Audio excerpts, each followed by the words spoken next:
السلام علیکم، ہمارے چینل کہانی افسانہ پر خوش آمدید۔ تمہاری ہمت کیسے ہوئی میری چیئر پر بیٹھنے کی؟ اٹھو یہاں سے، نہیں تو میں تمہارا وہ حال کروں گا کہ تم ساری زندگی یاد رکھو گے۔ فارس نے الفاظ کو چبا چبا کر ادا کیا تھا۔ مخالف سمت میں موجود لڑکے کو بھی غصہ آ گیا اور پھر وہ دونوں آپس میں لڑنے جھگڑنے لگے۔ اچانک کلاس میں شور کی وجہ سے ریحام نے پیچھے مڑ کر آنے والے اس انسان کو گھور کر دیکھا تھا جو کلاس میں انٹر ہوتے ہی بدمزگی پھیلا چکا تھا۔ ریحام نے اسے غور سے دیکھا تو اس لڑکے کی خوبصورتی سے متاثر ہوئے بنا نہ رہ سکی۔ 6 فٹ سے نکلتا قد، بڑی بڑی ذہانت سے چمکتی آنکھیں جو غصے سے لال ہو رہی تھی، گندمی رنگت پر سفید سوٹ اور نیلی واسکٹ بہت جچ رہی تھی۔ ایسا محسوس ہو رہا تھا جیسے وہ رنگ بنا ہی اس کے لیے ہے۔ غصے میں مخالف لڑکے سے لڑتے ہوئے وہ کسی ہیرو سے کم نہیں لگ رہا تھا۔ وہ اس آدمی کی شخصیت میں کھو سی گئی تھی۔ اسے ایسا محسوس ہوا جیسے وہ ان آنکھوں کو پہلے بھی کہیں دیکھ چکی ہے، مگر کہاں؟ 100 بار سوچنے پر بھی اسے کچھ یاد نہیں آ رہا تھا۔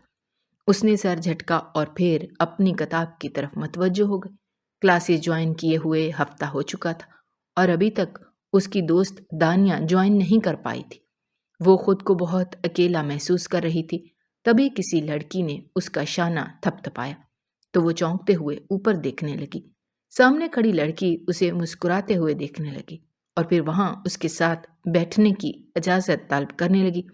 وہ جو کب سے مختلف سوچوں میں گھری بیٹھی تھی، بغیر اس کو کوئی جواب دیے پیچھے مڑ کر دیکھنے لگی۔ جہاں وہ دونوں گروہ اب شانت ہو کر اپنی اپنی سیٹیں سنبھال چکے تھے، کلاس میں خاموشی چھا چکی تھی۔ تبھی ریحام نے سیدھے ہوتے ہوئے اس لڑکی کو بیٹھنے کے لیے اجازت دی تھی جب اسے دور سے دانیہ آتے ہوئے دکھائی دی۔ وہ پرجوش ہو کر بھاگتے ہوئے دانیہ سے گلے جا ملی جو کلاس ڈھونڈنے میں ہلکان ہو رہی تھی۔ یوں اچانک ریحام کے گلے لگنے پر چیختے ہوئے دور ہٹی تھی۔ پھر جیسے ہی اس کی نظر ریحام پر گئی تو معذرت کرتے ہوئے وہ دوبارہ سے ریحام کے گلے آ لگی تھی۔ وہ دونوں دوستیں باتیں کرتی ہوئی کلاس میں داخل ہوئیں۔ جب ان کو ایک ساتھ 2 سیٹیں نہ ملی تو وہ پیچھے کلاس کے آخر میں جا بیٹھی، جہاں بقول ریحام فارس اور ریحان کے جھگڑالو گروپ موجود تھے۔ ریحام کا اس طرح جھگڑالو کہنے پر دانیہ کا کہا کلاس میں بلند ہوا جو بہت سے لوگوں کو ناگوار گزرا تھا۔ وہ آدھی سے زیادہ کلاس نے اسے مڑ کر دیکھا تھا۔ وہ پزل سی ہو کر نیچے فرش کو گھورنے لگی۔ تبھی سر قدیر کلاس میں داخل ہوئے۔ وہ تمام بچوں سے ان کا تعارف بول کر کرسی پر براجمان ہو چکے تھے۔ باری باری سب لوگ اپنا تعارف کروانے لگے۔ جب ریحام کی باری آئی تو وہ کھڑی ہو کر اپنے بارے میں ادب سے بتانے لگی۔ میرا نام ریحام سکندر ہے۔ میرے والد سکندر الہی ہمارے شہر میں بطور DSP تعینات ہیں۔ وہ بہت کچھ کہہ رہی تھی لیکن فارس ریحام کے والد کا نام سن کر موبائل چلانا چھوڑ چکا تھا۔ اس کی سوچوں کی سوئی وہیں اٹک گئی تھی کیونکہ وہ وہی لڑکی تھی جس کو وہ پچھلے کئی عرصے سے ڈھونڈ رہا تھا۔ سب لوگ تعارف کروا چکے تو آخر میں فارس باقی رہ گیا۔ سر نے فارس کو اسٹیج پر بلایا اور پھر ساری کلاس کے سامنے اس کا تعارف کروانے لگے۔ کیونکہ یہ یونیورسٹی فارس کے دادا ابو حیات ہاشمی کی تھی جو MNA کے طور پر فرائض سر انجام دے رہے تھے۔ اس کے والد ایک ایکسیڈنٹ میں وفات پا چکے تھے جبکہ اس کی ماں اغوا ہوئی تھی اور پھر 1000 کوششوں کے باوجود بھی وہ نہیں مل پائیں۔ لیکن ریحام کے باپ کا نام سنتے ہی ریحام کو مزید جاننے کا اسے تجسس ہو چکا تھا۔ وہ جلدی سے اسٹیج سے اترا اور پھر ریحام کی طرف بڑھتے ہوئے اس سے پوچھنے لگا، تمہارے والد کا نام کیا ہے؟ براہ راست ایک لڑکے کا ریحام کو مخاطب کرنا اسے نروس کر گیا تھا۔ وہ حیرت سے آنکھیں پھاڑے اس لڑکے کو دیکھ رہی تھی جسے وہ جانتی بھی نہیں تھی، اور وہ اتنے بے باک انداز میں سب کے سامنے اس سے اس کے والد کا نام پوچھ رہا تھا۔ اسے بہت عجیب لگا۔ اس نے جلدی سے دانیہ کا ہاتھ زور سے پکڑ لیا تھا۔ تبھی دانیہ نے ہمت کرتے ہوئے فارس کو جواب دیا تھا کہ اس کے والد کا نام سکندر الہی ہے۔ لیکن تم کیوں جاننا چاہتے ہو؟ فارس نے نام سنا اور پھر غصے سے کلاس سے نکل گیا۔ پروفیسر اسے کچھ بھی نہیں کہہ پائے۔ اس لیے وہ سر جھٹک کر پڑھانے میں مصروف ہو چکے تھے۔ ریحام کو اس طرح ایک لڑکے کا اپنے بارے میں معلومات لینا پسند نہیں آیا، لیکن وہ ضبط کر گئی تھی، کیونکہ وہ اپنے شہر نہیں بلکہ ایک انجان شہر اور ایک انجان ہاسٹل کی رہائشی تھی۔ وہ کسی کو بھی اضافی معلومات دیکھ کر خود کو خطرے میں نہیں ڈال سکتی تھی۔ اس کے والد پہلے ہی اس کی تعلیم کے خلاف تھے۔ اگر انہیں پتہ چل جاتا کہ یہاں کوئی ان کی بیٹی کے بارے میں معلومات لے رہا ہے تو وہ اسے فوراً سے پہلے واپس بلوا لیتے۔ ابھی دانیہ اور ریحام کلاس روم سے باہر ہی نکلی تھی جب ان کا ٹکراؤ ریحان اور اس کے گروپ کے لڑکوں سے ہوا۔ ریحام ڈر کے مارے ایک قدم پیچھے ہوئی تھی، جبکہ دانیہ اس لڑکے کو باتیں سنوانے میں مصروف ہو چکی تھی۔ دانیہ کا تعلق ایک مڈل کلاس گھرانے سے تھا۔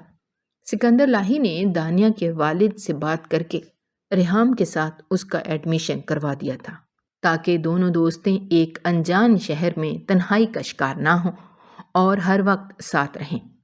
دانیہ کے گھر والے ریحام کے والدین کو اچھے سے جانتے تھے، اس لیے انہوں نے کوئی مسئلہ نہیں بنایا، بلکہ خوشی خوشی دونوں کو ساتھ بھیج دیا۔ ریحام فارس کو اس طرح ریحام سے بات کرتا دیکھ چکا تھا۔ اس نے فوراً سے پہلے ریحام کو ایک سائڈ پر آ کر بات سننے کو بولا، تو ریحام ڈر کے مارے جا نہیں پائی، اور دانیہ نے سب کے سامنے اس کو باتیں سنائی اور اس سے پوچھا کہ آخر وہ اس کی دوست کو اکیلے میں کیوں بلا رہا ہے۔ تبھی ریحان نے اپنے دوستوں کو اشارہ کیا، وہ سب وہاں سے چلے گئے۔ تو ریحان کہنے لگا، میں میم ریحام کا باڈی گارڈ ہوں اور مجھے سر سکندر الہی نے بھیجا ہے۔ میں یہاں آپ کا کلاس فیلو بن کر آیا ہوں۔ کسی کو بھی اس بات کی بھنک نہیں پڑے گی کہ میں یہاں کسی مقصد کے تحت آیا ہوں۔ آپ فکر مت کیجیے، جو بھی مسئلہ ہو بلا جھجک مجھے بتائیے، اور ہاں، اگر یہ لڑکا فارس آپ کو دوبارہ مخاطب کرے تو فوراً سے پہلے مجھے بتائیے گا۔ اگر آپ نے نہیں بتایا تو حالات مزید پیچیدہ بھی ہو سکتے ہیں۔ ایسے لوگوں کو میں اچھے سے جانتا ہوں۔ یہ کہہ کر ریحان تو چلا گیا، لیکن ریحام کے ہاتھ پاؤں پھول چکے تھے۔ وہ سوچ بھی نہیں سکتی تھی کہ اس کے والد اس کے ارد گرد اتنی سیکیورٹی سخت کر سکتے ہیں۔ وہ تو یہاں اپنی زندگی جینے آئی تھی، لیکن یہاں بھی اس کے نصیب میں قید لکھ دی گئی تھی۔ دانیہ اسے سمجھاتی رہی کہ تمہارے والد یہ سب تمہارے بھلے کے لیے ہی کر رہے ہیں، کیونکہ وہ پولیس میں ایک اہم عہدے پر فائز ہیں۔ ان کے ہزاروں دشمن ہیں، کوئی بھی کبھی بھی تمہیں نقصان پہنچا سکتا ہے۔ وہ رسک نہیں لے سکتے، تم اس بات کو سمجھو۔ جبکہ ریحام سر تھام کر رہ گئی تھی۔ 3 مہینے بہت سکون سے گزرے، البتہ فارس کا بغیر کسی شرم و لحاظ کے ریحام کو تکتے رہنا دانیہ کو بہت کچھ سمجھا گیا تھا۔ وہ ریحام کو کہا کرتی تھی کہ ہو نہ ہو فارس تمہیں پسند کرنے لگا ہے۔ وہ اکثر اسے چھیڑا کرتی تھی، جبکہ ریحام شرم کے مارے کچھ بول ہی نہیں پاتی تھی۔ اس کا بیک گراؤنڈ کتنا بھی سٹرونگ کیوں نہ ہو، لیکن وہ تھی تو ایک مشرقی لڑکی۔ ریحان اور فارس کی کئی بار لڑائی ہو چکی تھی، کیونکہ ریحان کو اس بات سے مسئلہ تھا کہ فارس ریحام سے فری ہونے کی کوشش کیوں کرتا ہے، جبکہ فارس اس بات سے انکاری تھا کہ اس کی آنکھیں ہیں، وہ چاہے جسے دیکھے، ریحان کو کیا مسئلہ ہے۔ ریحان کی والدہ بیمار ہوئیں تو وہ کچھ عرصے کے لیے گاؤں واپس لوٹ گیا۔ پیچھے فارس کو پورا موقع مل گیا کہ وہ جیسے چاہے ریحام پر نظر رکھے۔ وہ معلوم کر چکا تھا کہ ریحام کس ہاسٹل میں رہتی ہے، کیسے آتی ہے، کیسے جاتی ہے، یہ دوستوں کے ساتھ باہر وہ کس وقت جاتی ہے۔ ریحام کے بارے میں وہ اس طرح کی معلومات لینا اس کو نقصان پہنچانا نہیں تھا، بلکہ وہ چاہتا تھا کہ وہ کسی طرح ریحام کو اپنی شخصیت سے متاثر کر سکے کہ وہ اس کو لے کر کتنا باخبر اور مخلص ہے۔ دانیہ کی طبیعت خراب تھی اور اسائنمنٹ جمع کرانی تھی، جو فارس کے گروپ اور دانیہ ریحام نے مل کر بنائی تھی، کیونکہ سر نے سب کو گروپس میں تقسیم کر دیا تھا۔ ریحان کی غیر موجودگی میں فارس نے سر سے سفارش کر کے ریحام کو اپنے گروپ میں شامل کروا لیا تھا۔ ان سب کا واٹس ایپ گروپ بھی بن چکے تھے۔ واٹس ایپ گروپ بننے کی وجہ سے فارس کے پاس ریحام کا نمبر چلا گیا تھا۔ ویسے تو اس کے لیے ریحام کا نمبر نکلوانا کوئی مشکل کام نہیں تھا، لیکن وہ چاہتا تھا کہ جب وہ ریحام کو میسج کرے تو اسے اپنا تعارف نہ کروانا پڑے، کیونکہ یہ اس کے لیے انا کا مسئلہ تھا۔ جب بھی ریحام گروپ میں کوئی میسج کرتی، فارس کی کوشش ہوتی کہ وہ سب سے پہلے اسے جواب دے۔ جیسے ہی اسائنمنٹ اور ان کا پروجیکٹ مکمل ہوا، وہ اس کو جمع کروانے کے لیے یونیورسٹی آ گئے۔ ریحان وہاں موجود نہیں تھا اور دانیہ کی چھٹی تھی۔ فارس کو ریحام کے ساتھ وقت گزارنے کے لیے کھلی چھوٹ مل چکی تھی، لیکن وہ ریحام پر کیسے ظاہر کرتا اسے کچھ سمجھ نہیں آ رہی تھی، کیونکہ وہ لڑکی حد سے زیادہ محتاط رہتی تھی۔ ان دونوں نے اپنا پروجیکٹ جمع کرایا تو سر نے ان کی خوب تعریف کی، کیونکہ ساری کلاس میں سب سے زیادہ لاجواب کام انہوں نے ہی کیا تھا۔ چھٹی کے وقت ساری کلاس گراؤنڈ میں چلی گئی تو ریحام اپنا حجاب درست کرنے کے لیے واش روم کی طرف چلی گئی۔ نہ جانے کون تھا جس نے واش روم کی کنڈی پیچھے سے بند کر دی۔ ریحام دروازہ بجاتی رہی لیکن کسی نے بھی نہیں کھولا۔ تبھی اسے دانیہ کا خیال آیا۔ اس نے فوراً بیگ سے موبائل نکالا تو وہ بند تھا، شاید بیٹری ختم ہو چکی تھی۔ وہ رونے لگی اور پھر زور زور سے دروازہ بجانے لگی، لیکن کسی نے بھی دروازہ نہیں کھولا تو وہ بے ہوش ہو کر وہیں واش روم کے فرش پر گر گئی۔ فارس جو پچھلے 2 گھنٹوں سے ریحام سے بات کرنے کے لیے تمہید سوچ رہا تھا، اتنی دیر یونیورسٹی میں اس کو ڈھونڈنے کے باوجود جب اسے نہ ملی تو CCTV فوٹیج میں دیکھنے کے بعد اسے معلوم ہوا کہ ریحام تو واش روم گئی تھی اور پھر وہاں سے وہ باہر ہی نہیں نکل سکی۔ زندگی میں پہلی بار وہ کسی لڑکی کے لیے پریشان ہوا تھا۔ وہ جلدی سے واش روم گیا اور جب وہاں گیا تو اسے معلوم ہوا کہ کنڈی تو کسی نے پیچھے سے بند کر دی تھی، جس کی وجہ سے ریحام پریشان ہو گئی اور پھر روتے روتے بے ہوش ہو گئی، کیونکہ چھٹی ہو چکی تھی۔ آدھی سے زیادہ یونیورسٹی خالی تھی، سٹاف بھی اپنے اپنے گھر جا چکا تھا۔ صد شکر کہ فارس ریحام کا انتظار کر رہا تھا اور اس نے اسے بچا لیا، ورنہ یونیورسٹی بند ہو جاتی اور پھر ساری رات ریحام کو وہاں اکیلے رہنا پڑتا۔ فارس جلدی سے ریحام کی طرف بڑھا اور اسے جھنجھوڑ ڈالا۔ جب وہ نہیں جاگی تو اس نے اپنے بیگ میں سے پانی کی بوتل نکالی اور اس پر چھڑکنے لگا۔ تھوڑی دیر بعد ریحام نے آنکھیں کھولی تو فارس نے بغیر کچھ سوچے سمجھے دانیہ کو کال ملا دی۔ دانیہ کو شدید بخار تھا، لیکن ریحام کی اس حالت کا سن کر وہ جلدی سے ہاسٹل سے یونیورسٹی آ گئی۔ ریحام کو کچھ سمجھ نہیں آ رہی تھی کہ اس کے ساتھ کیا ہوا ہے، لیکن اس کے دل میں فارس کے لیے ضرور جگہ بن چکی تھی۔ دانیہ ریحام کو لیے ہاسٹل واپس آ گئی تھی۔ تبھی ریحام کا موبائل بجنے لگا۔ فارس کی کال دیکھ کر ریحام دانیہ کی طرف دیکھنے لگی تو اس نے اس بات میں سر ہلایا اور پھر کمرے سے چلی گئی۔ ریحام نے فارس کی کال اٹینڈ کی تو وہ خوشی سے مسکرا اٹھا، اور پھر یہی وہ کمزور لمحات تھے جب ریحام نے فارس کی طرف قدم بڑھا دیے تھے۔ وہ معصوم لڑکی نہیں جانتی تھی کہ محبت کے نام پر اس کے ساتھ دھوکا ہونے والا ہے۔ وہ تو ان جذبات کو بھی عیاں کر بیٹھی تھی جو اس نے پہلی بار فارس کو دیکھتے ہوئے محسوس کیے تھے۔ نہ جانے کیوں اسے فارس بہت اپنا اپنا سا لگا تھا، خاص طور پر اس کی آنکھیں دیکھ کر ریحام کو لگا تھا کہ شاید اس نے یہ آنکھیں پہلے بھی کہیں دیکھ رکھی ہیں، لیکن وہ یادداشت پر بہت دیر تک زور دیتی رہی، اسے پھر بھی یاد نہ آیا۔ ریحان واپس لوٹ چکا تھا۔ فارس کوشش کرتا کہ ریحان کے سامنے وہ بالکل بھی نہ آئے، کیونکہ بے دہانی میں ریحام فارس پر عیاں کر چکی تھی کہ ریحان اس کا باڈی گارڈ ہے جو اس کے والد نے یہاں بھیجا ہے۔ وہ معصوم لڑکی چالوں سے انجان تھی، اسے کیا پتا تھا کہ اس کے سچے جذبوں کے ساتھ کھیلا جا رہا ہے۔ ریحام، میں تمہیں کچھ کہنا چاہتا ہوں۔ ابھی فارس نے اس کے قریب بیٹھتے ہوئے یہ بات ہی کی تھی جب ریحام کھڑی ہو کر 2 قدم دور ہوئی تھی، کیونکہ وہ جتنی بھی فارس سے محبت کرتی تھی، لیکن نکاح کے بغیر اسے اپنے قریب بھی نہیں بھٹکنے دے سکتی تھی۔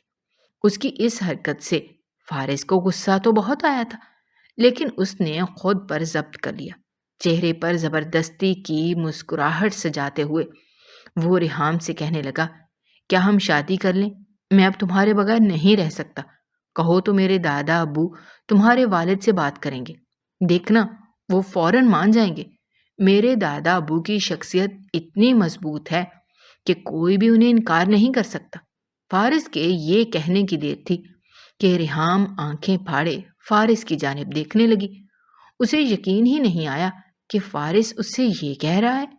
کب سے دانیہ اسے سمجھا رہی تھی کہ دیکھنا، فارس تمہیں دھوکہ دے دے گا، اس کی طرف خود کو مائل مت ہونے دو، یہ نہ ہو کہ کل کو تمہیں بڑا نقصان اٹھانا پڑے۔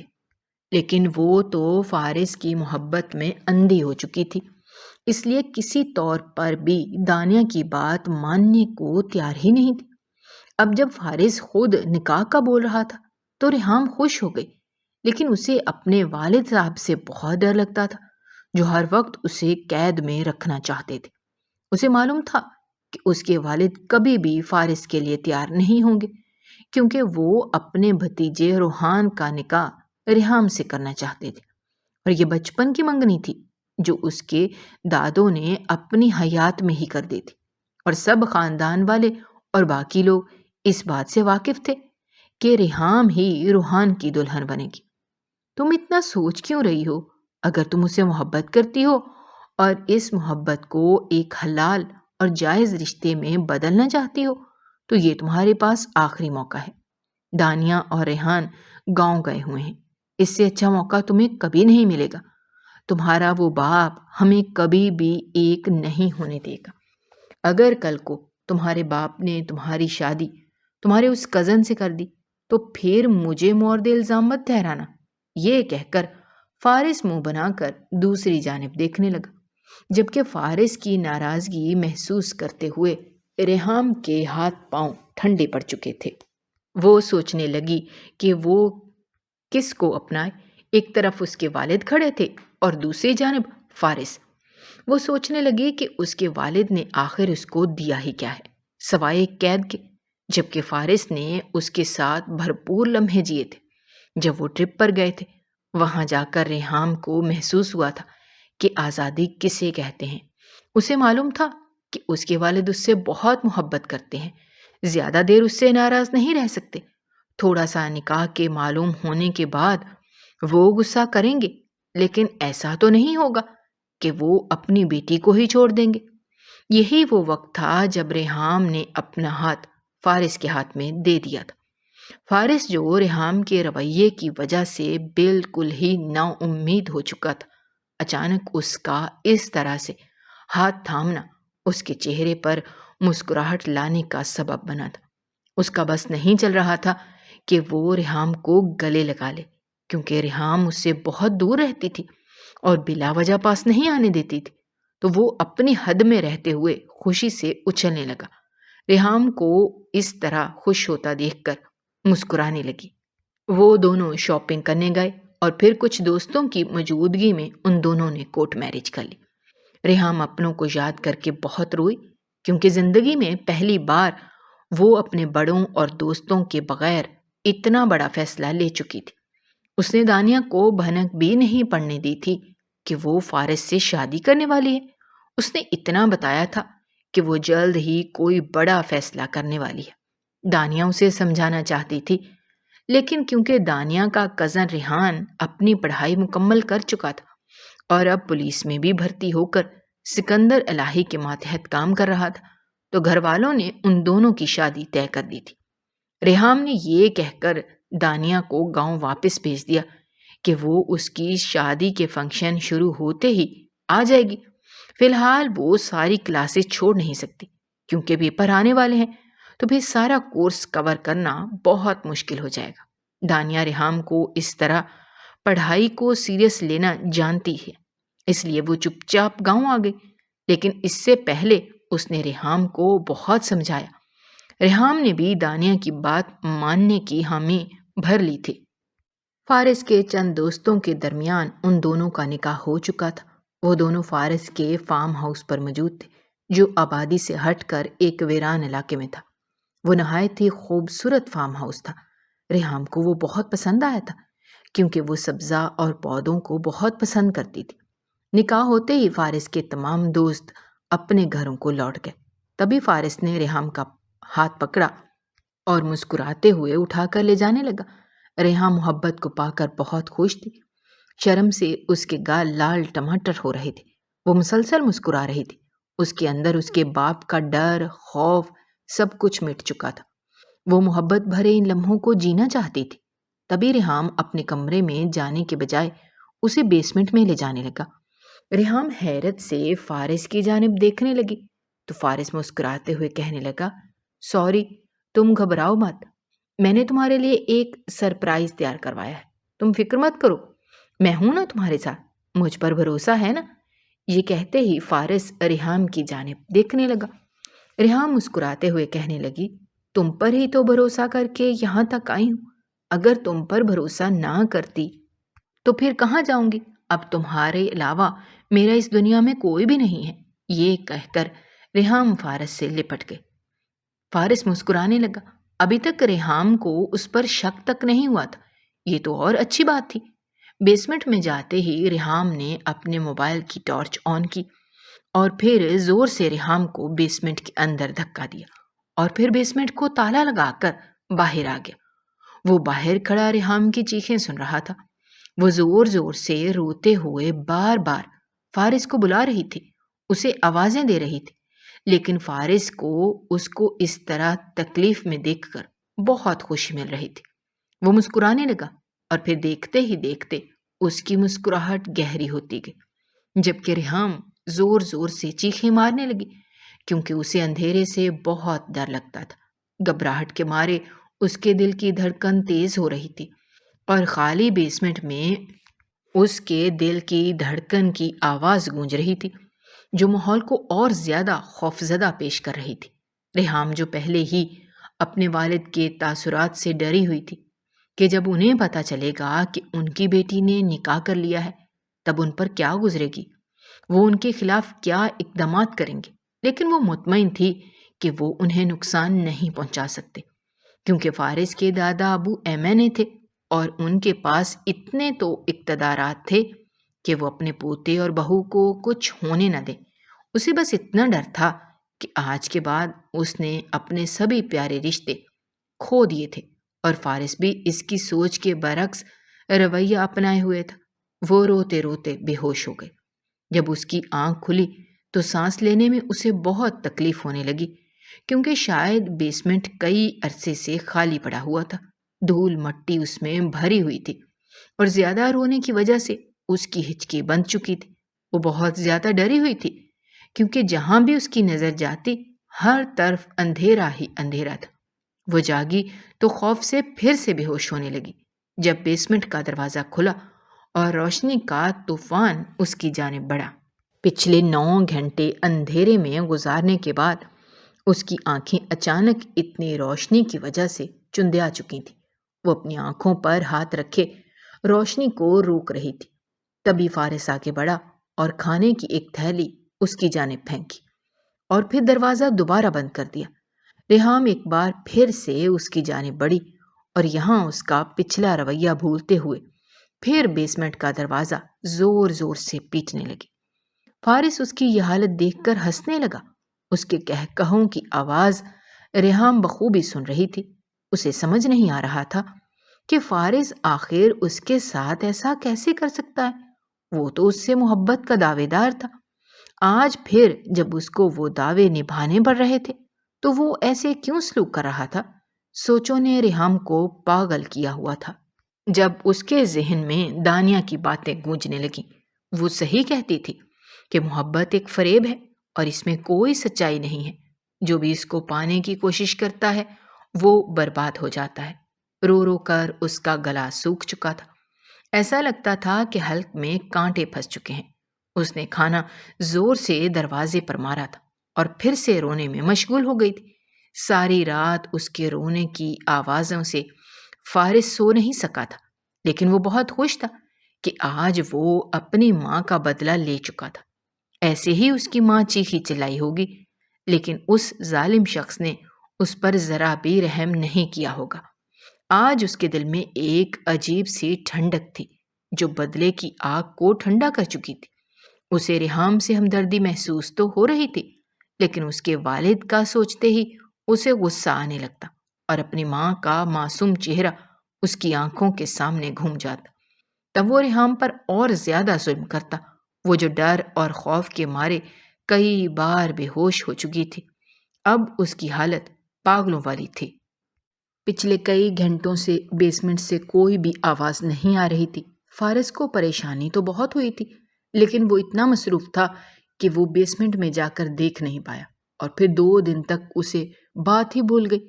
اگلے روز نہ جانے کیسے فارس کو ریحام کا خیال آیا۔ وہ جلدی سے بیسمنٹ میں گیا تو دیکھا ریحام بے ہوش تھی، اس کی کلائی سے خون بہہ رہا تھا۔ ریحام نے خودکشی کی کوشش کی تھی، لیکن اس کی کلائی سے زیادہ خون نہیں بہہ پایا تھا، کیونکہ کلائی پر ایک چھوٹا سا کٹ تھا جو شاید چوڑیاں توڑ کر لگانے کی کوشش کی گئی تھی۔ وہ ریحام کو جگانے کی کوشش کرتا رہا، لیکن ناکام ہوا تو فوراً ریحام کو گاڑی میں ڈالا اور پھر شہر کے سب سے بڑے اسپتال میں لے آیا۔ یہاں کے بہت سے ڈاکٹر اس کے والد کے قریبی دوست تھے، اور وہ اس بات سے واقف تھے کہ اگر اس طرح کا کوئی بھی کیس ملک ہاؤس سے آتا ہے تو اسے کس طرح رازدارانہ انداز میں حل کرنا ہے۔ وہ اسپتال اس کے دادا ابو کی ملکیت تھا، کیونکہ اس کے والد ایک ڈاکٹر تھے اور اس کی والدہ بھی ڈاکٹر تھی۔ ان دونوں نے مل کر یہ اسپتال بنایا تھا، لیکن اپنی زندگی میں وہ کبھی بھی اس اسپتال کو اپنی مرضی سے نہیں چلا پائے، کیونکہ جب یہ اسپتال بنا تب تک ان دونوں کی موت ہو گئی۔ ڈاکٹر شجاع نے ریحام کا چیک اپ کیا تو حیرت سے فارس کی جانب دیکھنے لگا اور کہنے لگا، اس کا بچنا ناممکن ہے، کیونکہ اس کا تو نروس بریک ڈاؤن ہو چکا ہے۔ اگر آپ 10 منٹ پہلے لے آتے تو ان کے بچنے کی امید زیادہ ہوتی، لیکن فی الحال ہم کوشش کر سکتے ہیں۔ یہ کہہ کر ڈاکٹر ریحام کو ICU میں لے گئے۔ فارس پریشان صورت بنائے باہر کھڑا انتظار کر رہا تھا۔ اسے سمجھ نہیں آ رہا تھا کہ وہ کیا کرے۔ تبھی اس نے اپنے دوست حیدر کو کال کر کے وہاں بلا لیا اور پھر ساری صورتحال اس کے گوش گزار کر دی، کیونکہ حیدر بھی اس نکاح میں شامل تھا۔ وہ جانتا تھا کہ فارس کے دل میں بدلے کی آگ لگی ہوئی ہے۔ اس نے ریحام پر بہت ظلم کیا ہوگا، تبھی ریحام کی یہ حالت ہوئی۔ وہ ہمدردی جتانا چاہتا تھا، لیکن وہ اس ہمدردی کے بدلے اپنا ایک عزیز دوست نہیں کھو سکتا تھا، اس لیے اس نے خاموشی اختیار کر رکھی تھی۔ ریحام کو اس طرح ICU میں دیکھ کر فارس نے سوچ لیا تھا کہ اب وہ اس کو زیادہ دکھ یا پریشانی میں مبتلا نہیں کرے گا، بلکہ وہ اس کا بہت خیال رکھے گا اور اپنے دادا ابو سے اس سے شادی سے بات کرے گا۔ لیکن جیسے ہی اگلے روز ریحام کے ہوش میں آنے کی اسے خبر ملی، وہ پھر سے خود کو پرانے فارس میں ڈھال چکا تھا، جو ہر حال میں سکندر الہی کو برباد کرنا چاہتا تھا۔ ریحام نے اسپتال سے بھاگنے کی کوشش کر ڈالی تھی، لیکن وہ کامیاب نہیں ہوئی۔ فارس اسے زبردستی فارم ہاؤس پر لے آیا تھا۔ آج وہ اسے بیسمنٹ میں بند کرنے کے بجائے اپنے کمرے میں لے آیا تھا، کیونکہ اسے معلوم تھا کہ ریحام یہاں سے بھاگنے کی کوشش نہیں کرے گی، کیونکہ اسے معلوم ہو چکا تھا کہ اس کے والد اس کو تلاش کر رہے ہیں اور ممکن ہے کہ وہ اسے ڈھونڈ لیں اور پھر اس کا بھی وہی حشر کریں جو اس کی پھپھو کا کیا تھا۔ جب تمہاری شکل دیکھتا ہوں تو مجھے نفرت ہوتی ہے، تمہارے چہرے پر تکلیف دیکھ کر مجھے سکون ملتا ہے۔ ریحام کا منہ دبوچتے فارس ہاشمی نے شدید غصے سے کہا، مجھے بھی آپ سے نفرت ہے فارس۔ دھوکے سے شادی کر کے اپنے نکاح میں آئی لڑکی کو تکلیف دے کر اس طرح بدلہ لے کر خود کو طاقتور سمجھتے ہیں تو تھو ہے آپ پر۔ ریحام کے کہتے ہی فارس نے اس کے منہ پر تھپڑ مارا۔ وہ اوندے منہ بیڈ پر گری۔ کیا بگاڑا ہے آخر میں نے تمہارا؟ کیوں میری جان کے دشمن بنے ہوئے ہو؟ تم تو مجھ سے بہت محبت کے دعوے دار تھے، کہاں گئی وہ تمہاری محبت؟ تمہارا شمار بھی ان گھٹیا لوگوں میں ہوتا ہے جو عورتوں کو اپنی ہوس کا نشانہ بنا کر پھر دوستوں کے حوالے کر دیتے ہیں۔ گھٹیا انسان، اگر مجھے تمہاری حقیقت پتہ ہوتی تو میں کبھی بھی تمہاری طرف دیکھنا بھی پسند نہیں کرتی۔ یہ کہہ کر ریحام اٹھی اور پھر وہاں سے جانے لگی، جب فارس نے اس کا ہاتھ پکڑا اور اسے زور سے بیڈ پر دوبارہ پھینکا اور کہنے لگا، جانتی ہو میں تم سے نفرت کیوں کرتا ہوں؟ تمہارے گھٹیا باپ کی وجہ سے، تمہارے باپ کی وجہ سے میں اپنے ماں باپ کی شفقت اور پیار سے محروم رہ گیا۔ میں تمہارے والد کو کبھی معاف نہیں کروں گا اور اپنی ماں کے ایک ایک آنسو کا بدلہ تم سے لوں گا۔ یہ کہہ کر فارس نے اپنے بال اپنے ہاتھوں میں دبوچے اور پھر آنسو روکنے کی ناکام کوشش کرنے لگا۔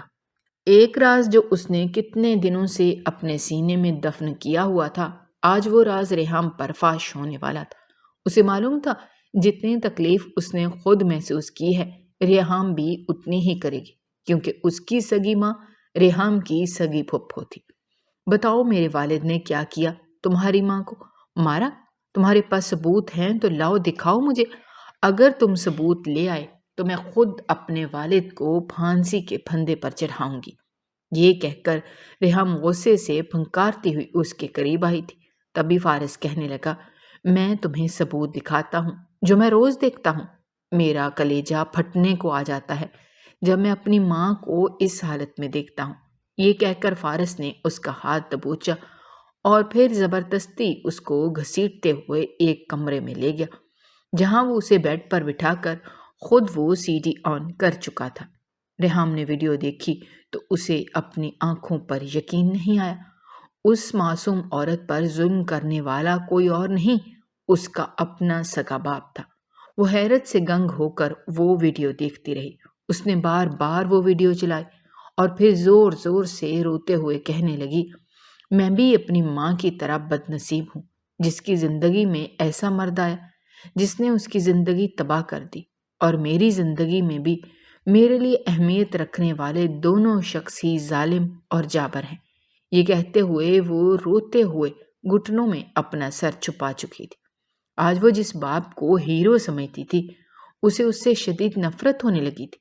وہ چاہتی تھی کہ وہ اپنے باپ کا گلا اپنے ہاتھوں سے دبا دے، لیکن وہ جاننا چاہتی تھی کہ آخر کیوں اس کے والد اس عورت کے ساتھ اتنا ظلم کر رہے تھے، کیا لگتی تھی ان کی، اور انہوں نے ایسا کون سا جرم کیا تھا جو ان کو اتنی بڑی سزا ملی تھی۔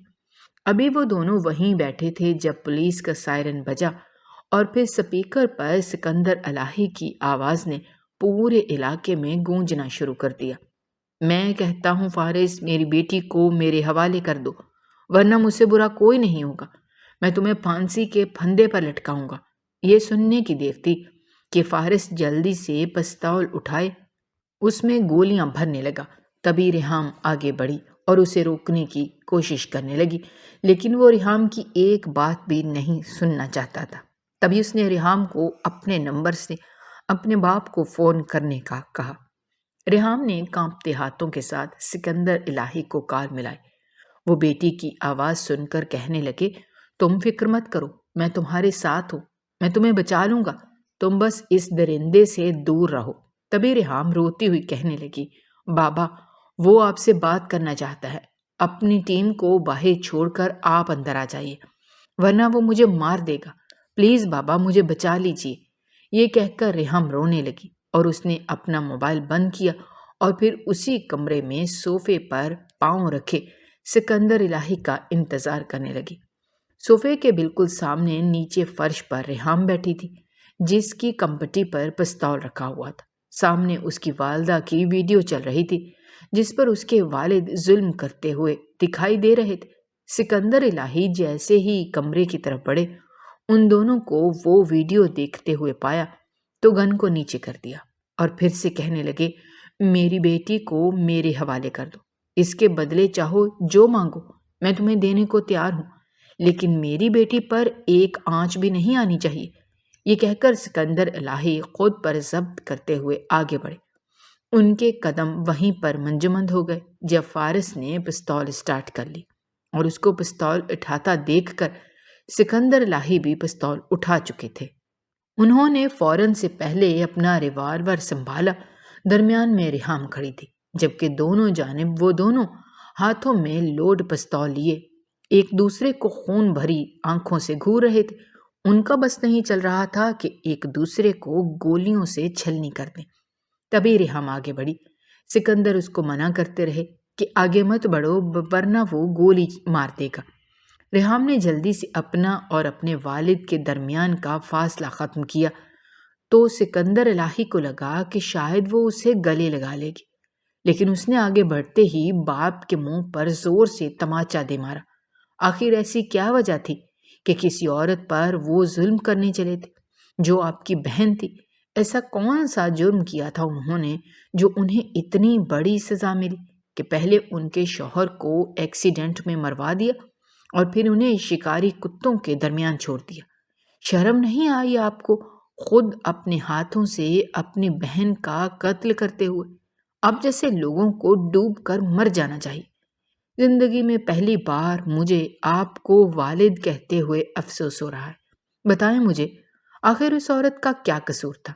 یہ کہہ کر ریحام اپنے والد پر چیختے چلاتے ہوئے ان کا گریبان پکڑ چکی تھی، جبکہ فارس ان دونوں باپ بیٹی کو لڑوانے کے بعد سکون سے صوفے پر بیٹھا دیکھ رہا۔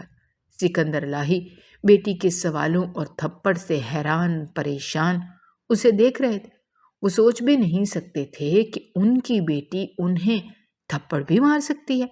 تبھی وہ اپنے ہوش و حواس میں واپس آئے اور چلاتے ہوئے کہنے لگے، ہاں، میں نے اس لڑکی کو قتل کیا تھا جس نے سارے خاندان کے سامنے ہماری عزت رول دی تھی، ہمیں کہیں بھی منہ دکھانے کے قابل نہیں چھوڑا، یہاں تک کہ جس دن میری بہن اپنی شادی والی رات گھر سے بھاگی، اسی دن یہ بات پتہ چلنے پر میرا عزت دار باپ جس کے سامنے لوگ سر جھکا کر چلا کرتے تھے، اس نے لوگوں کی باتوں سے تنگ آ کر خودکشی کر لی۔ میں نے اپنے باپ کے بے جان وجود کو پنکھے سے لٹکتے ہوئے اتارا اور پھر صبر کیا۔ تب میں نے سوچ لیا تھا کہ میں اس عورت کو مزہ چکھا کر رہوں گا جس نے نہ اپنی عزت کا خیال تھا نہ دوسروں کی۔ آخر کیوں اس نے ایسا کیا؟ اس کو کوئی پسند تھا تو وہ ہمیں بتا دیتی، ہم اس سے مل کر اس کا رشتہ طے کر دیتے۔ لیکن ایک رشتے کے لیے ہاں کرنے کے باوجود وہ کسی اور کے ساتھ کیسے بھاگ سکتی تھی؟ یہ کہہ کر سکندر الہی اپنی آنکھوں میں آئی نمی کو صاف کرنے لگے۔ میں اس کو آج بھی معاف نہیں کروایا۔ وہ عورت جو ہماری عزت کی نیلامی کی وجہ بنی تھی، میرے باپ کی قاتلہ ہے۔ میں اسے کبھی معاف نہیں کر سکتا۔ آج بھی میں اس سے شدید نفرت کرتا ہوں۔ ہاں، میں نے جو اس کو اذیت دی، اس کی ویڈیو بنا کر میں نے اس کے شوہر کے پاس بھیجی تاکہ وہ جو اپنی بیوی کو بچانے کے لیے یہاں آئے تو میں اس کی بھی عزت سے کھیل سکوں جیسے وہ ہماری عزت سے کھیل چکا تھا۔ لیکن ملک ایکسیڈنٹ میں مارا گیا اور میرا بدلہ بھی تو ادھورا رہ گیا، لیکن میں نے انہیں جانے دیا۔ یہ کہہ کر سکندر الہی وہاں سے جانے لگے۔ میری بیٹی یہاں اپنی مرضی سے آئی ہے۔ میں تم سے اتنی درخواست کرنا چاہوں گا کہ اسے عزت سے اپنا لو۔ میری بہن والی غلطی مت کرنا۔ اگر تم میری بیٹی کو عزت نہیں دے سکتے تو آج اسے یہاں سے جانے دو۔ تم اپنی ماں کا بدلہ لینا چاہتے ہو تو یہ لو پستول۔ آج مجھے ہمیشہ ہمیشہ کے لیے اس اذیت سے نجات دے دو جو پچھلے 25 سالوں سے میں سہ رہا ہوں۔ یہ کہہ کر اس نے پستول فارس کی جانب پھینک دیا۔ سکندر الہی کی بات سننے کے بعد فارس خاموشی سے دونوں پستول نیچے رکھ چکا تھا اور کمرے سے جانے لگا۔ جب اس کا سامنا اپنے دادا ابو سے ہوا، وہ نظریں چرا کر وہاں سے چلے جانا چاہتا تھا کیونکہ اس کو پتا تھا کہ حقیقت جانے بغیر اس نے ریحام کے ساتھ بہت غلط رویہ بنایا ہے۔ فی الحال وہ کسی کا بھی سامنا نہیں کرنا چاہتا تھا، وہ بس تنہائی چاہتا تھا جہاں وہ اتنے بڑے راز کے فاش ہونے کو ہضم کر سکے۔ تبھی حیات ہاشمی نے پوتے کا ہاتھ پکڑا اور پھر تقریباً گھسیٹتے ہوئے اسے سکندر الہی کے سامنے لا کھڑا کیا۔ تم نے اپنے والد کا بدلہ لے لیا اور بہن کو قتل کر دیا۔ میرے پوتے نے بھی ماں کا بدلہ لیتے ہوئے تمہاری بیٹی کو خوب ذلیل و رسوا کیا، لیکن میرے بیٹے کا کیا جس کو میں نے کھو دیا؟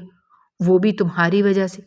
سکندر الہی، تم نے اس کو قتل کو ایکسیڈنٹ کا نام تو دے دیا، لیکن آج بھی تم میری بہو اور بیٹے کے قاتل ہو۔ میں نے تمہیں معاف کر دیا۔ میں مزید اس دشمنی کو نہیں نبھا سکتا، اس لیے تم سے درخواست کرتا ہوں کہ اس کو یہیں دفن کر دو اور ایک عام زندگی گزارو جس کی ہم سب کو چاہت ہے۔ بچوں سے غلطی ہو گئی، اب اسے طوالت مت دو، جو ہونا تھا ہو چکا ہے۔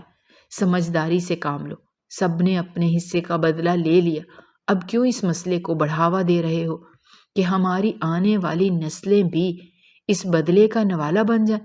میں تم سے درخواست کرتا ہوں کہ ہمیں سمجھداری کا مظاہرہ کرتے ہوئے ان دونوں کی شادی اپنے خاندانوں میں اناؤنس کر دینی چاہیے تاکہ لوگوں کے بولتے ہوئے منہ چپ ہو جائیں اور میرے پوتے کو بھی اس کی محبت مل جائے۔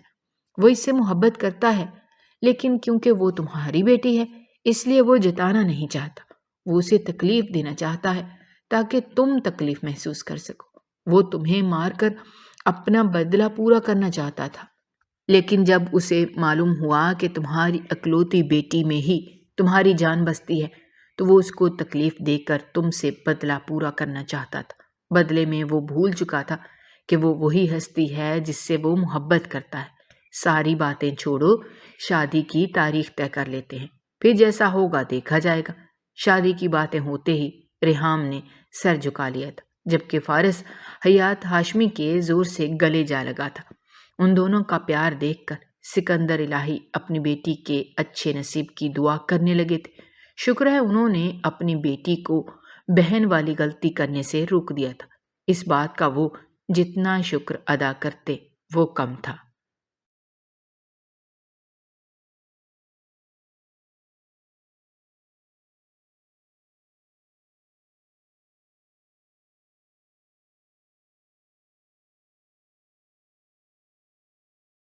اگر آپ کو ہماری کہانیاں پسند آ رہی ہیں تو ہمارے چینل کو سبسکرائب کرنا مت بھولیے گا۔